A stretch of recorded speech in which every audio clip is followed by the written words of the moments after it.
Hello everyone, this is Asra Sultana, Assistant Professor in AAA Department. So I'm going to continue with the topic of steady state analysis of power systems. So previous classes we have seen about what are the different types of stabilities, that is steady state, transient and dynamic stability. Then we have seen about the dynamics of synchronous machine. We have seen a very important concept called the swing equation. We have done a few numericals also based on swing equation. Then we have seen power angle equation and power angle curve. In that we have seen the node elimination technique, star delta conversion, Thevenin's equivalent we have derived. So next, machine connected to an infinite bus system for a two machine system we have seen. Okay, so under that we have seen about the steady state stability. So steady state stability limit of a particular circuit of power system is defined as the maximum power that can be transmitted to the receiving end without loss of synchronism.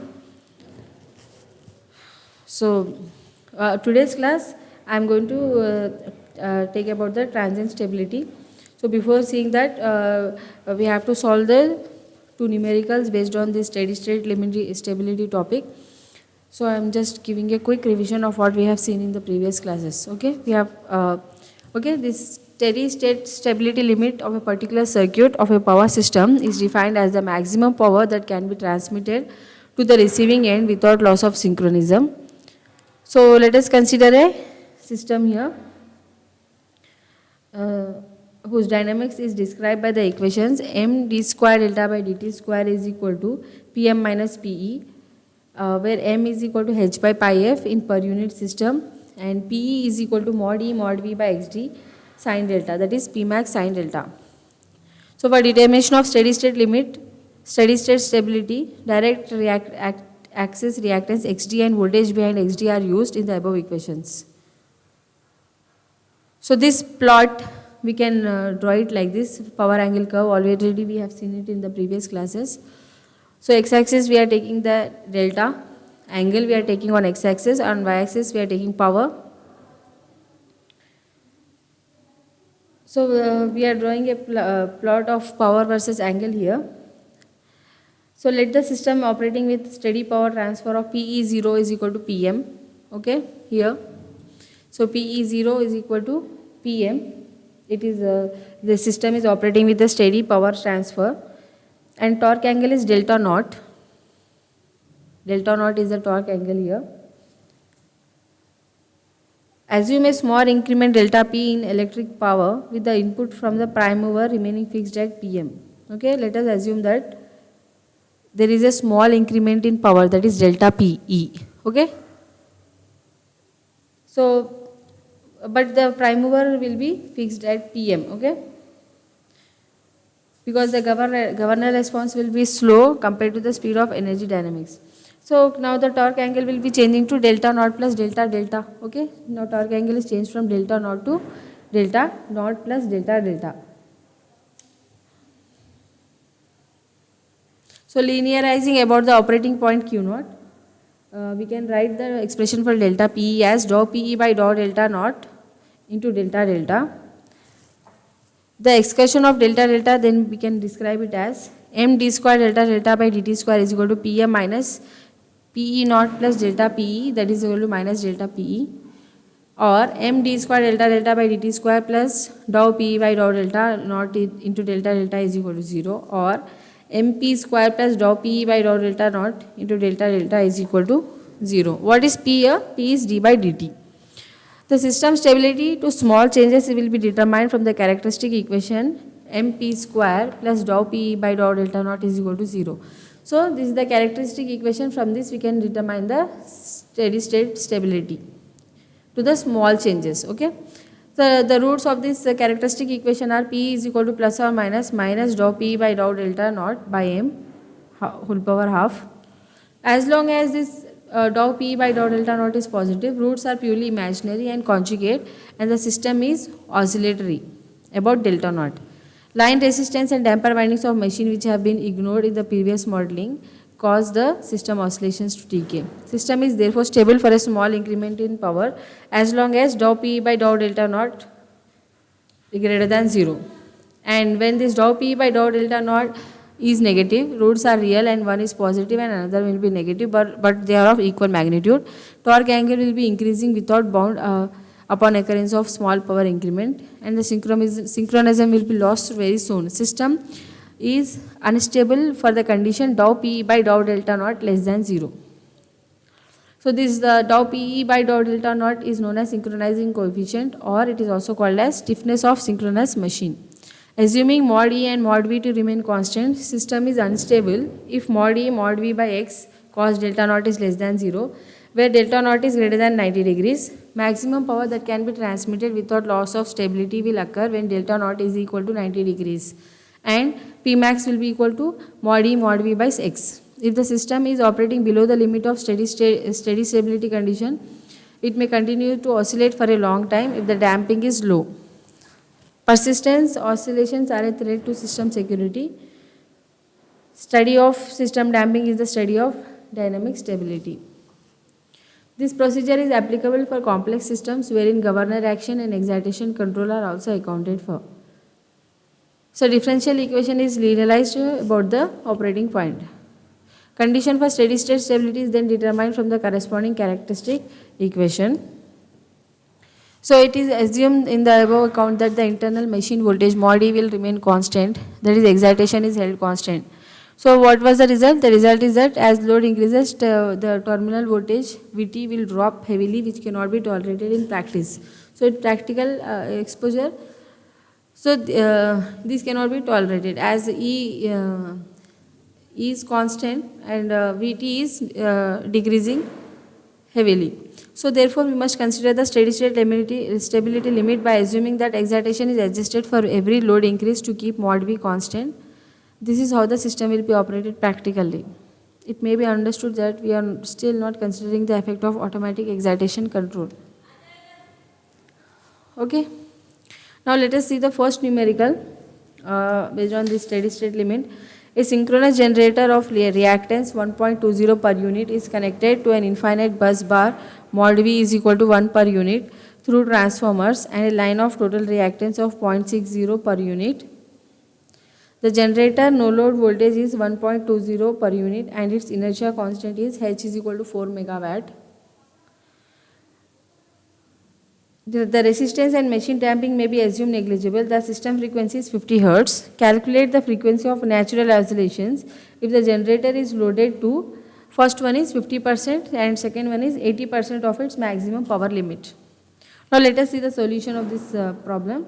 First one, for 50% loading, sin delta naught can be written as Pe by P max, that is 0.5, or delta naught is equal to 30 degrees. So dou Pe by dou delta at 30 degrees is equal to 1.2 into 1 by 1.8 cos 30, that is 0.577 megawatt, and m per unit is equal to h by pi into 50, that is 4 by pi into 50 s square by electrical radians. So from characteristic equation we can write the formula for P is equal to plus or minus j dou P by dou delta at 30 degrees by m whole power half. So substitute the values here. So we are going to get the value of P as plus or minus j 4.76. Frequency of oscillations is equal to 4.76 radians per second, or if I want to take it in hertz, divide this 4.76 by 2 pi. So 4.76 by 2 pi is 0.758 hertz. So for 80% loading, sin delta naught is equal to Pe by P max, that is 0.8, or delta naught is equal to 53.1 degrees. Dou P by dou delta at 53.1 degrees will be equal to 1.2 into 1 by 1.8, that is cos 53.1 degree, or it is equal to 0.4 megawatt per unit per electrical radians. So from characteristic equation we can write the value of P is equal to plus or minus j 0.4 into 50 pi by 4 whole power half, that is equal to plus or minus j 3.96. Frequency of oscillations is equal to 3.96 radians per second, that is divide this by 2 pi to get the values in hertz, that is 3.96 divided by 2 pi is 0.63 hertz. Now let us see the second numerical. Find the steady state power limit of a system consisting of a generator equivalent reactance 0.50 per unit connected to an infinite bus through a series reactance of 1 per unit.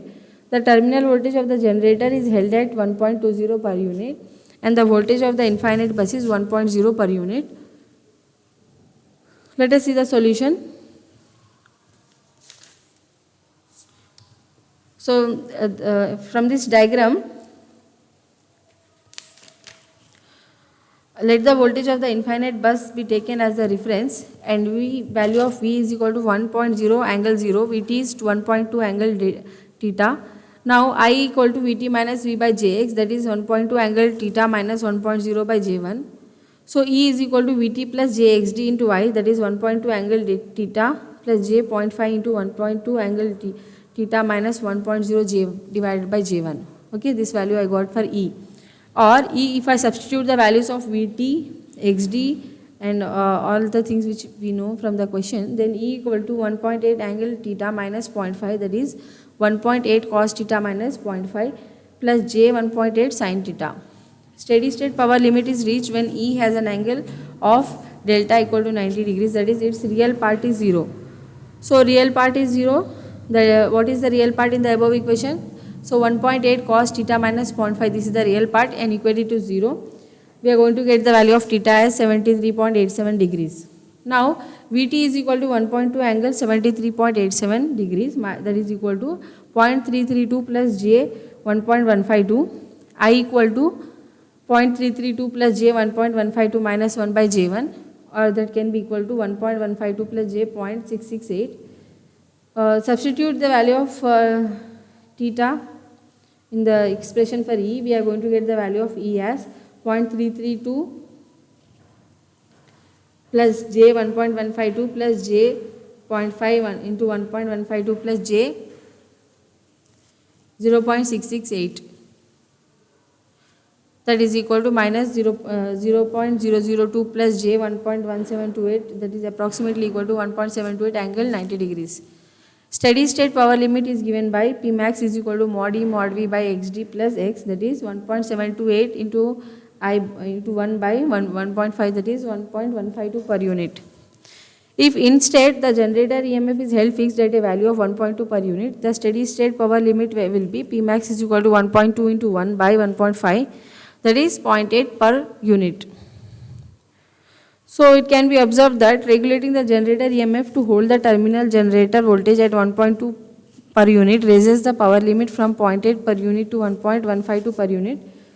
So this is how the voltage regulating loop helps in power system stability.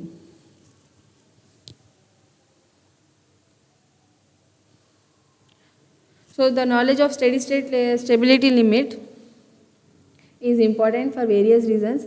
The system can be operated above its transient stability limit but not above its steady state limit. So now with increased fault clearing speeds, it is possible to make the transient limit closely approach the steady state limit. The methods of improving steady state stability limit of a system are to reduce X and increase either E or V.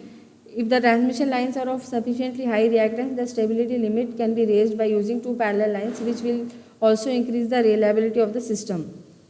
So sometimes series capacitors are employed in lines to get the better voltage regulation and to raise the stability limit by decreasing the line reactance. Higher excitation voltages and quick excitation system are also employed to improve the steady state stability limit. So now let us start the transient stability limit in power system. So already we have seen the dynamics of a single synchronous machine connected to infinite bus bars is governed by the non-linear differential equation m d square delta by dt square is equal to Pm minus Pe, where Pe is equal to Pmax sin delta, or m d square delta by dt square is equal to Pm minus Pmax sin delta. So this equation is known as the swing equation. No closed form solution exists for swing equation except for the simple case where Pm is equal to 0, which involves elliptical integrals. For small disturbances, the equation can be linearized, leading to the concept of steady state stability, where a unique criterion of stability, that is Dou PE by dou delta greater than 0 can be established.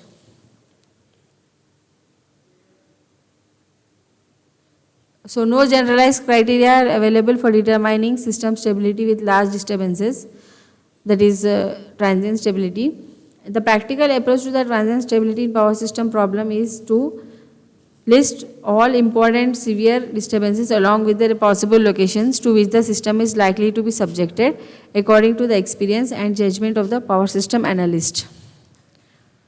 Then we are going to obtain the numerical solution of swing equation in the presence of such disturbances, and we are plotting a graph between delta versus t called as swing curve. If delta starts decreasing after reaching a maximum value,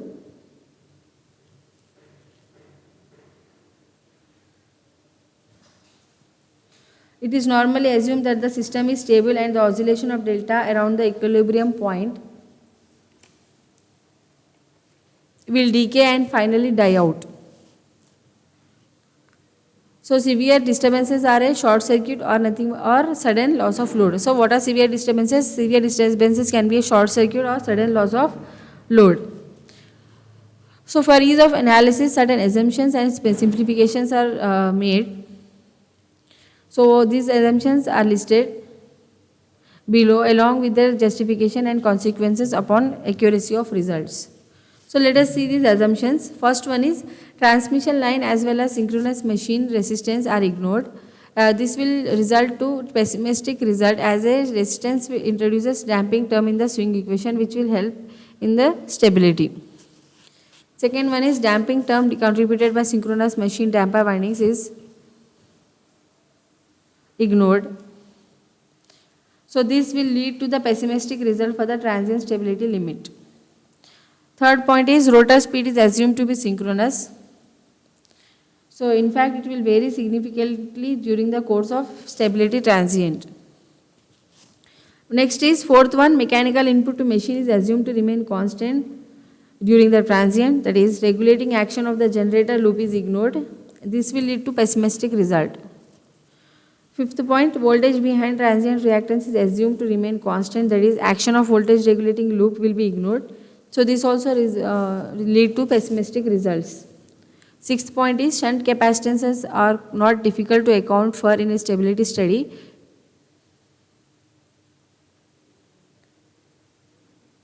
If they are ignored, no greatly significant error will be caused.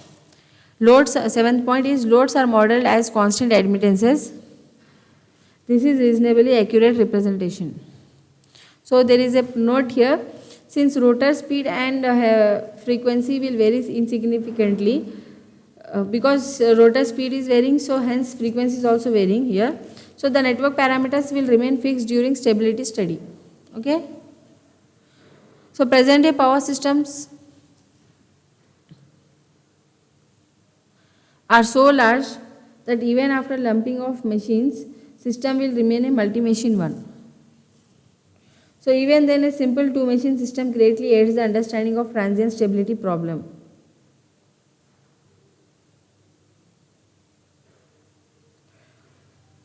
A digital computer program to compute the transient following the sudden disturbances can be modified to include the effect of governor action and excitation control. So it has been shown already that equivalent single machine infinite bus system can be found for a two machine system. Upon occurrence of a severe disturbance, say a short circuit, the power transfer between machines is greatly reduced, causing the machine torque angles to swing relatively. Circuit breakers near the fault disconnect the unhealthy part of the system so that power transfer can be partially restored, improving the chances of the system remaining stable.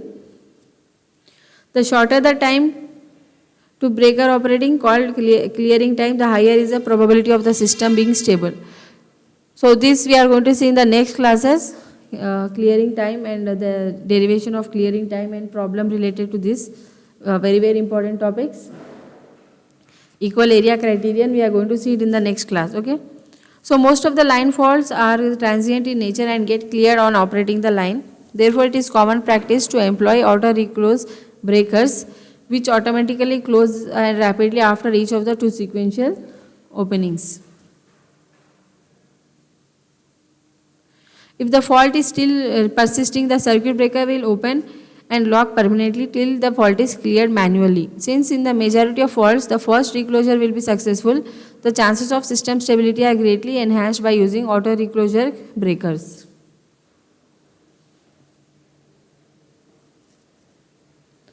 So, procedure of determining the stability of a system upon occurrence of a disturbance followed by various switching off and switching on actions is called as a stability study. So, steps to be followed in a stability study are outlined below for a single machine infinite bus bar system as shown in this figure. Okay.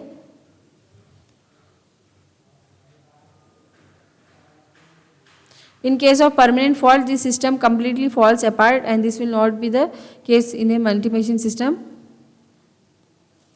Steps listed applied to a system of any size. So, following are the 6 steps which can be applied to a system of any size. First point is from pre-fault loading, determine the voltage behind transient reactance and the torque angle delta naught of the machine with reference to the infinite bus. Second one is for the specified fault, determine the power transfer equation PE delta during fault. In this system, PE is equal to 0 for a 3-phase fault. Third point is from the swing equation starting with delta naught as obtained in step 1, calculate delta as a function of time using a numerical technique of solving the non-linear differential equation. Fourth point is after clearance of the fault, once again determine PE delta and solve further for delta T. In this case, PE delta is equal to 0 as when the fault is clear, the system will get disconnected. Fifth point, after the transmission line is switched on, again find PE delta and continue to calculate delta T. Sixth point, if delta T does if delta T goes through a maximum value and starts to reduce, the system is regarded as stable. It is unstable if delta T continues to increase. Calculation is ceased after a suitable length of time. Thank you everyone for watching the video. So next class I am going to discuss about equal area criterion and I am going to discuss about the clearing time, okay? Clearing time of stability and few numericals based on the topic. Thank you everyone for watching the video. I hope today's class is clear to everyone.